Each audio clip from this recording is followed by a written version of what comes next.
ಗೆಳೆಯರೆ, ಇವತ್ತು ನಾವು ಪೆಟ್ರೋಲ್ ಹಾಗೂ ಈ ಥರ್ಮಕೋಲ್ ಒಂದರೊಂದಲ್ಲಿ ಮಿಕ್ಸ್ ಮಾಡಿದಾಗ ಒಂದು ಸೈನ್ಸ್ನ ಅದ್ಭುತವಾದ ಎಕ್ಸ್ಪೆರಿಮೆಂಟ್ ಆಗುತ್ತೆ. ಈ ಪೆಟ್ರೋಲ್ ಅನ್ನೋದು ತುಂಬ ಡೇಂಜರ್ ವಸ್ತು. ಈಗ ನಾನು ಸಿಂಪ್ಲಿಯಾಗಿ ಇದೊಂದು ಥರ್ಮಕೋಲ್ ಆ ಪೆಟ್ರೋಲ್ನಲ್ಲಿ ಹಾಕಿದಾಗ ನೀವೇ ನೋಡಿ ಒಂದು ಎಂಥ ಎಕ್ಸ್ಪೆರಿಮೆಂಟ್ ಆಗುತ್ತೆ ಅಂತ. ಇದೊಂದು ಪೆಟ್ರೋಲ್ ಹಾಗೂ ಈ ಥರ್ಮಕೋಲ್ ಎಕ್ಸ್ಪೆರಿಮೆಂಟ್ ನಿಮಗೆ ಇಷ್ಟ ಆದರೆ ನಮ್ಮ ವಿಡಿಯೋಗೆ ಲೈಕ್ ಮಾಡಿ ಹಾಗೂ ನಮ್ಮ ಎಲೆಕ್ಟ್ರೋ ಕನ್ನಡಿಗ ಚಾನಲ್ಗೆ ಸಬ್ಸ್ಕ್ರೈಬ್ ಮಾಡಿ. ಯಾಕಂದರೆ ನಾವು ಇಂಥ ವಿಡಿಯೋಗಳು ನಿಮಗಾಗಿ ತರ್ತಾ ಇರ್ತೀವಿ.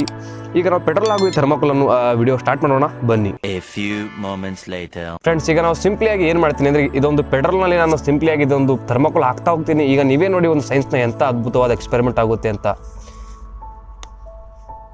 ನೋಡಿ, ನಾನು ಹಾಕ್ತಾ ಇದ್ದೀನಿ. ಹಾಗೆ ಸಿಂಪ್ಲಿಯಾಗಿ ನೀವು ನೋಡ್ತಾ ಇರ್ಬೋದು. ಇದೊಂದು ಸೈನ್ಸ್ನ ಅದ್ಭುತವಾದ ಎಕ್ಸ್ಪೆರಿಮೆಂಟ್ ಕೂಡ ಅನ್ಬೋದು ನೀವು. ಗಾಯ್ಸ್, ನೀವು ಇಲ್ಲಿ ನೋಡ್ತಾ ಇರ್ಬೋದು ಹೇಗೆ ಇದೊಂದು ಥರ್ಮಾಕೋಲ್ ಅದರೊಳಗೆ ಕರಗ್ತಾ ಇದೆ ಅಂತ. ಗಾಯ್ಸ್, ನೀವು ಇಲ್ಲಿ ನೋಡ್ತಾ ಇರ್ಬೋದು. ಫ್ರೆಂಡ್ಸ್, ನೀವು ಇಲ್ಲಿ ನೋಡ್ತಾ ಇರ್ಬೋದು ಇದು ಎಂಥ ಒಂದು ಅದ್ಭುತ ಎಕ್ಸ್ಪೆರಿಮೆಂಟ್ ಆಗ್ತಾ ಇದೆ ಅಂತ. ಅದು ನೀವು ನೋಡ್ತಾ ಇರ್ಬೋದು. ನಾನು ಜಸ್ಟ್ ನಾನು ಒಂದು ಥರ್ಮಾಕೋಲ್ ಕೈಯಲ್ಲಿ ಹಿಡಿದಿದ್ದೆ. ಅದು ಪೂರ್ತಿಯಾಗಿ ನಾನು ಈ ಪೆಟ್ರೋಲ್ನಲ್ಲಿ ಹಾಕಿದ್ದೀನಿ. ನೀವು ನೋಡ್ತಾ ಇರ್ಬೋದು ಪೂರ್ತಿಯಾಗಿ ಇದರಲ್ಲಿ ಕರಗ್ತಾ ಇದೆ. ಈಗ ನಾವು ನೆಕ್ಸ್ಟ್ ನೀವು ಇಲ್ಲಿ ನೋಡ್ತಾ ಇರ್ಬೋದು ನನ್ನ ಹತ್ರ ಇನ್ನೂ ಎರಡು ಥರ್ಮಾಕೋಲ್ಗಳಿವೆ. ಇವೆರಡು ನಾವು ಅದರಲ್ಲಿ ಹಾಕಿ ನೋಡೋಣ ಬನ್ನಿ ಕರಗುತ್ತೋ ಇಲ್ಲ ಅಂತ.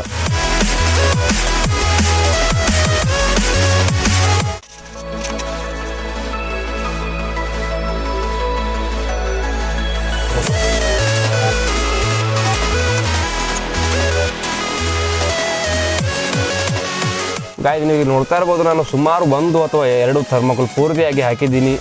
ನೀವು ಇಲ್ಲಿ ನೋಡ್ತಾ ಇರ್ಬೋದು ಇದರ ಒಂದು ಕೆಳಗೆ ಹೋಗಿ ಒಂದು ಗಮ್ ಥರ ಏನೋ ತಯಾರಾಗ್ತಾ ಇದೆ. ಇದಕ್ಕೂ ಜನರು ಸ್ಪೆಷಲಿಯಾಗಿ ಇದೊಂದು ಪೆಟ್ರೋಲ್ ಹಾಗೂ ಥರ್ಮಾಕೋಲ್ನ ಮಿಕ್ಸ್ಚರ್ಗೆ ಇದಕ್ಕೊಂದು ಗಮ್ ಕೂಡ ಅಂತಾರೆ. ಈ ಗಮ್ಮನ್ನು ನಾವು ಯಾವುದೇ ವಸ್ತುವಿಗೆ ಹಚ್ಚಿದಾಗ ಇದು ವರ್ಕ್ ಆಗುತ್ತೋ ಇಲ್ಲ ಅಂತ ಕೂಡ ನಾವು ನೋಡೋಣ. ಈ ವಿಡಿಯೋ ತುಂಬ ಅದ್ಭುತವಾಗಿರುತ್ತೆ. ಎಲ್ಲರೂ ನಮ್ಮ ವಿಡಿಯೋಗೆ ಲೈಕ್ ಮಾಡಿ ಹಾಗೂ ನಮ್ಮ ಎಲೆಕ್ಟ್ರೋ ಕನ್ನಡಿಗ ಚಾನಲ್ ಸಬ್ಸ್ಕ್ರೈಬ್ ಮಾಡಿ. ಈಗ ನಾನು ಸಿಂಪ್ಲಿಯಾಗಿ ಹಾಗೆ ಥರ್ಮಾಕೋಲ್ಗಳನ್ನು ಹಾಕ್ತಾ ಹೋಗ್ತೀನಿ ಬನ್ನಿ. ಗಾಯ್ಸ್, ನೀವು ಇಲ್ಲಿ ನೋಡ್ತಾ ಇರ್ಬೋದು ನಾನು ಸುಮಾರು 2-3 ಥರ್ಮಾಕೋಲ್ ಕೂಡ ಹಾಕಿದ್ದೀನಿ. ಇದು ಇನ್ನೂ ಕರಗ್ತಾನೇ ಇದೆ. ಅಮೇಜಿಂಗ್ ಅನ್ಬೋದು ಗಾಯ್ಸ್. ನೀವು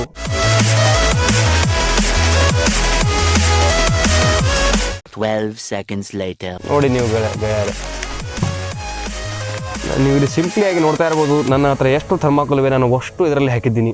ಆದರೂ ನೀವು ಇಲ್ಲಿ ನೋಡ್ತಾ ಇರ್ಬೋದು ಇದು ಸಾಮಾನ್ಯವಾಗಿ ಈಸಿಲಿಯಾಗಿ ಇದರಲ್ಲಿ ಎಲ್ಲ ಕರಗ್ತಾ ಇದೆ. ನೀವು ಇಲ್ಲಿ ನೋಡ್ತಾ ಇರ್ಬೋದು ಇದೊಂದು ಕೆಳ ಸೈಡ್ನಲ್ಲಿ ಒಂದು ಗಮ್ ಥರ ಏನೋ ತಯಾರಾಗ್ತಾ ಇದೆ. ಫ್ರೆಂಡ್ಸ್, ಈಗ ನಾವು ಸಿಂಪ್ಲಿಯಾಗಿ ಏನು ಮಾಡ್ತೀವಿ ಅಂದರೆ ಇದೊಂದು ನಾವು ಥರ್ಮಾಕೋಲ್ ಹಾಗೂ ಪೆಟ್ರೋಲ್ನ ಮಿಕ್ಸರನ್ನು ನೀವು ಇಲ್ಲಿ ನೋಡ್ತಾ ಇರ್ಬೋದು ಕೆಳಗೆ ಒಂದು ಗಮ್ ಥರ ಏನೋ ಆಗಿದೆ. ಈ ವಸ್ತುವನ್ನು ನಾವು ಯಾವುದೇ ವಸ್ತುವಿಗೆ ಅಥವಾ ನಾನು ಏನು ಮಾಡ್ತೀನಿ ಅಂದರೆ ನನ್ನ ಶೂಗಳಿವೆ. ಶೂ ಅಂದರೆ ಬೂಟ್ಗಳು. ಆ ಬೂಟ್ಗಳಿಗೆ ನನ್ನ ಬೂಟ್ಗಳು ಸ್ವಲ್ಪ ಕಟ್ಟಾಗಿವೆ. ಈ ವಸ್ತು ನಾನು ಅದಕ್ಕೆ ಹಚ್ಚಿ ನೋಡ್ತೀನಿ ಇದು ವರ್ಕ್ ಆಗುತ್ತೋ ಇಲ್ಲ ಅಂತ ನಾವು ನೋಡೋಣ. 3 days later. ನೀವು ಇಲ್ಲಿ ನೋಡ್ತಾ ಇರ್ಬೋದು ನನ್ನ ಶೂಗಳು ಹೇಗೆ ಹಾಳಾಗಿವೆ ಅಂತ. ಈಗ ನಾನು ಸಿಂಪ್ಲಿಯಾಗಿ ಇಲ್ಲಿ ನೀವು ನೋಡ್ತಾ ಇರ್ಬೋದು ನಾನು ಈ ಶೂಗಳಿಗೆ ಅದೊಂದು ಗಮ್ ಹಚ್ಚಿ ನೋಡ್ತೀನಿ.